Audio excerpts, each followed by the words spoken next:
Voodoo Whiskey Gaming, and this is my late review of Guacamelee 2. I played it on the PS4, it's also available on Steam at the moment. So I gotta say, I never played the original Guacamelee. This is my first time playing a Guacamelee game, but I gotta say, the story was pretty interesting, really unique, and very comical. I love the fact that this story is very meta and it doesn't take itself too seriously. I just thought that was a fun way of going about things. The writing in this game, they just make ridiculous references to other games. They just clearly have fun with the writing process. They reference Castlevania, they reference, I don't even remember what else. Oh, Metroid for sure. This game definitely pays homage and references its inspiration. As for the story, you are Juan, a luchador who saved the world once upon a time. Part of the Mexiverse, which I love that. The Mexiverse is a version of Mexico, I guess, and there are multiple versions of it. After having saved that, it goes forward into the future. You, your wife, and you have kids, but you are summoned once again by a different universe to save them, which I thought was a fun way of doing it. And you go through multiple timelines to get to the one you need to, and they're just kind of fun, and I like that playful nature. As for like the dialogue writing, all of that is, honestly, it's great. I really enjoy what they do with it. The story itself is, in the darkest timeline, you have to stop a villain who is trying to get the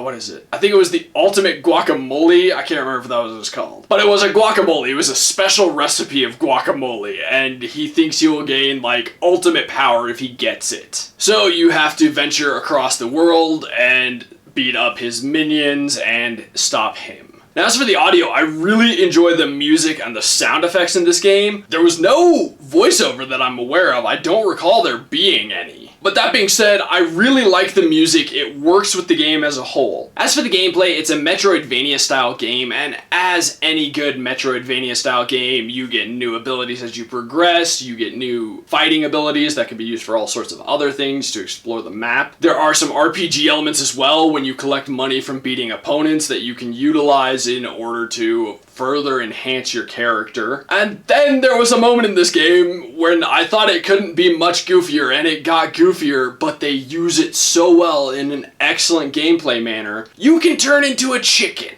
That may sound kind of silly, but that chicken is excellent for exploration and honestly essential at times for solving certain puzzles. It may sound really silly, but I liked that they did that. I thought it was just going to be a goofy gimmick when they first introduced that, and then I realized that there's actually depth to that. There's also 4-player co-op if you want to do that. If you want to play with some friends, you can get them together and go for that, which is always a bonus. I also like that you can change your character at any point in time, so if you don't want to play as Juan, you can play as other characters. For a while I played as a female character just to mix it up. I liked that addition. But at the end of the day, it is a Metroidvania game, and we've seen a lot of those, and it doesn't do anything in that sense to really stand out apart from being excellent, but there are plenty of other excellent ones. But that being said, again, it is an excellent Metroidvania style game. That's a good thing. As for the controls, I like the controls a lot. The only thing I ever had issues with was switching from left to right quickly enough in certain combat situations. I would dodge through an enemy, but I wouldn't always be able to turn around to hit them fast enough. So I felt like occasionally that bit me on the ass, but this game isn't such a punishing game. Like, I didn't lose huge amounts of progress if I died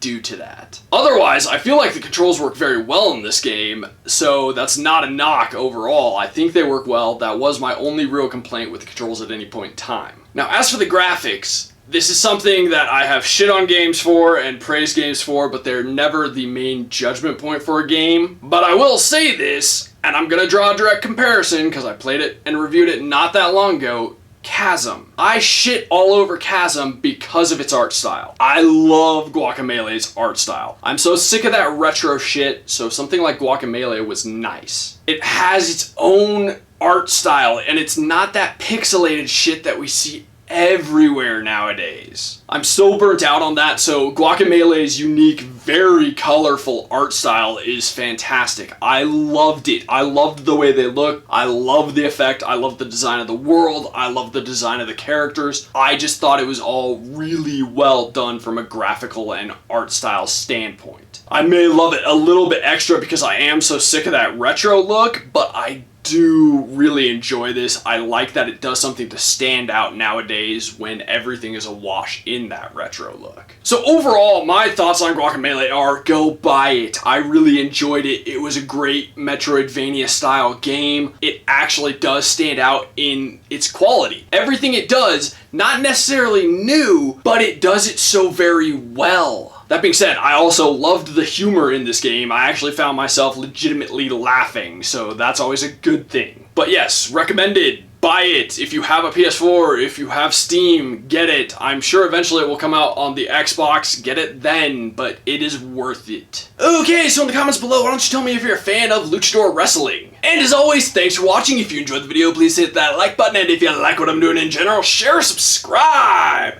Have a good one.